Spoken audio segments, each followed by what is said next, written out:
whatever the was going on 6,000 years ago, whatever was going on, they were writing about some wacky shit, man. All that Zacharias Hitchens stuff. The books are weird, man. I believe it was like the 1970s. He's deciphering these ancient Sumerian texts from 6,000 years ago. This is the craziest one of all. Humans were genetically engineered from lower primates, and they were used to harvest gold, and that the Anunnaki needed gold because gold is very plentiful here and very hard to find, very rare on their planet. They said that they needed it to hang in their atmosphere to protect them from the sun because they were losing their atmosphere. We're losing our atmosphere. And one of the things that scientists have suggested is hanging reflective particles above the Earth in orbit so that it would mute out some of the effects of the sun. What he was saying in 1978 is what they suggested in like 2018. This is an alternative energy and propulsion device. These are things that have existed all the way back to the 60s. But the one that they call the Tic Tac here off the coast of San Diego, the white one, looked very much like this. These have been made by the Lockheed Skunk Works. And my favorite letter of all time, the head of the Lockheed Skunk Works, Ben Rich, look at the date on it, 1986.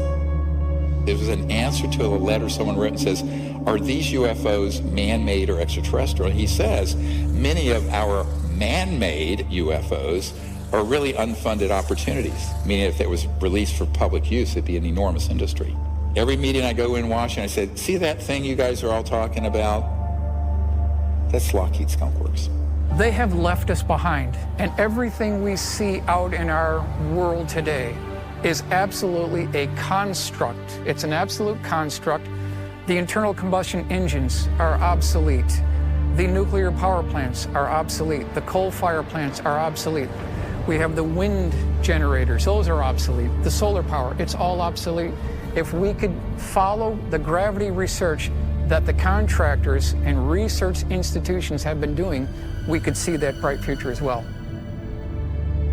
Are you familiar with the incredible stone vases that they make in Egypt? Please talk about them. There is a collection of these things. They're made from igneous stone. Yeah, not pottery, just to, not in case someone doesn't understand what this is. This isn't pottery. So this is an example, and these vases display just astonishing aspects of precision and engineering. But there's always these sort of arguments, well, can you do this by hand, can you not? So recently, there's been some work done. I've been working with a couple of guys. They're qualified, professional metrologists. They work for Rolls-Royce. They've got their hands on a pre-dynastic Egyptian vase. And for the first time, they've actually been able to scan this thing using a structured light scanner and define the specific elements of precision on it, and it's just astounding. This puts the whole concept of can these even remotely be made by hand to bed. Like, these things had to have been made on a machine. And it's within 0.003 of an inch of being basically perfectly flat.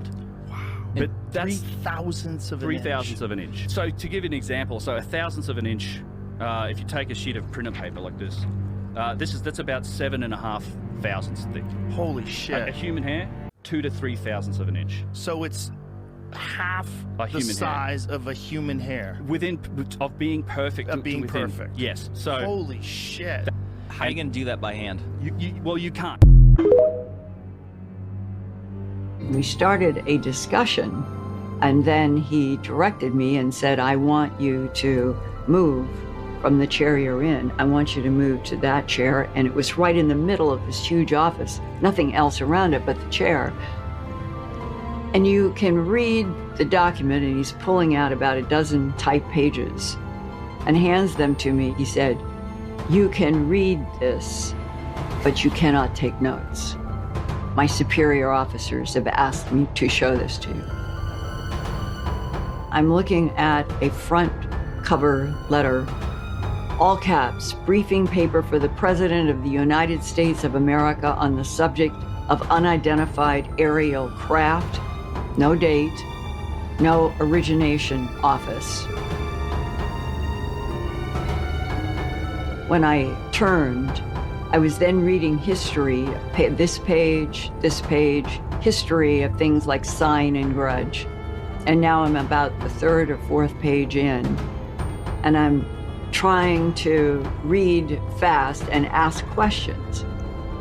And I came to a paragraph that said, quite literally, these extraterrestrial biological entities, that's our translation now of Eben, whether they were Eben or not is not clear because those are the words. These extraterrestrial biological entities manipulated DNA in already evolving primates to create Homo sapiens. And then the next sentences were about what I assume to be the avatars of history. And then the last sentence in that paragraph was, but the humans killed all three.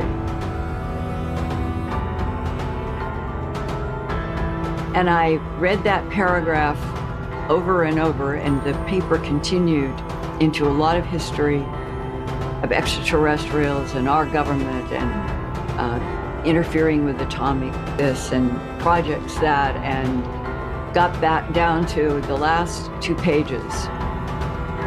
And the top one said, Project Garnet. And I remember saying, remember your birthday.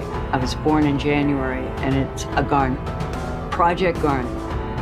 All questions and mysteries about the evolution of Homo sapien on this planet have been answered, and this project is closed. I remember that I read that paragraph over and over and over like the other.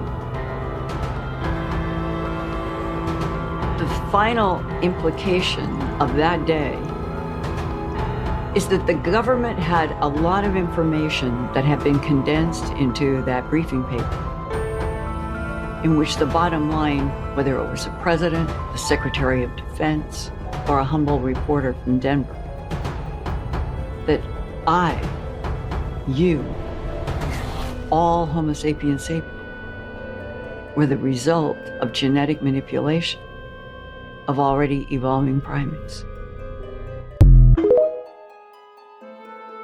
I just want to point out that Shirley MacLaine has seen all of this coming, because check out this interview that she did with Larry King back in 2014. Why do you think, and it would be a guess, they have not arrived and talked to us? I think that for some reason, our governments, especially the American government, don't want to disclose it. Why? I wouldn't fear it. Well, Larry, I think it would cause some problems. But besides that, my big reason for thinking they don't, aside from military-industrial complex losing control, which I said once on your show about 60 years ago, it was the idea that if they are traversing space in such large distances, they have free energy. If we knew about that free energy, all the global elite would be out of money. I mean, what else is there to say? Aliens will be the excuse for the government to knock out the power supply, turn off the internet, and then implement what is known as FedNow and central bank digital currencies, and this will also help the national federal debt. This will be how the government also gets people like you and I to stop talking to each other. At the onset of the COVID pandemic, no one really thought how much it would grow and what the ramifications economically would be. However, we saw that it had drastic impact not just then, but years down the road as we deal with inflation today. Whether aliens are real or not, they can be utilized to change the current economic and monetary system in place, which is quite clearly failing. If you're unfamiliar, FedNow is basically instant payments with the digital dollar.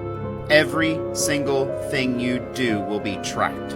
And when you see names like Wells Fargo and JP Morgan Chase that this is coming. However, it has not been wide-scale adopted yet, still waiting on Citibank and Bank of America. And of course, people like you and I. But how do you implement something this large for the U.S. monetary system and force adoption? You have to crash the current system, forcing people and institutions the other direction. And it can be done through cyber attacks or through power attack. And the U.S. has been preparing for such weird incidents. It's called Black Start. Now, this may have started sooner, but in October 2018, the Committee on Energy and Natural Resources met. You're welcome to look into these names if you'd like. But they not only started talking about, but they also had military bases start to prep for such an event, specifically for cyber attacks, electromagnetic pulses, And you have to think a blackout across the United States would be a moment of weakness, so they would want to get their military bases back up as fast as possible. So they mandated that military bases practice Black Start, and that is coming back up to power. Here's an example, U.S. Army Black Start exercise. This was at Fort Riley. Note that they did postpone due to the massive heat waves that have been going through. But this is not a new thing. Fort Carson doing Black Start exercises. And if you're new to this page, I'm calling for an 80% drop in the economy and the stock market a little later into 2024. Tell me, would aliens be able to drive at 80%? What a perfect excuse. There would be nearly no political ramifications. If anything, they could say, hey, we were preparing you.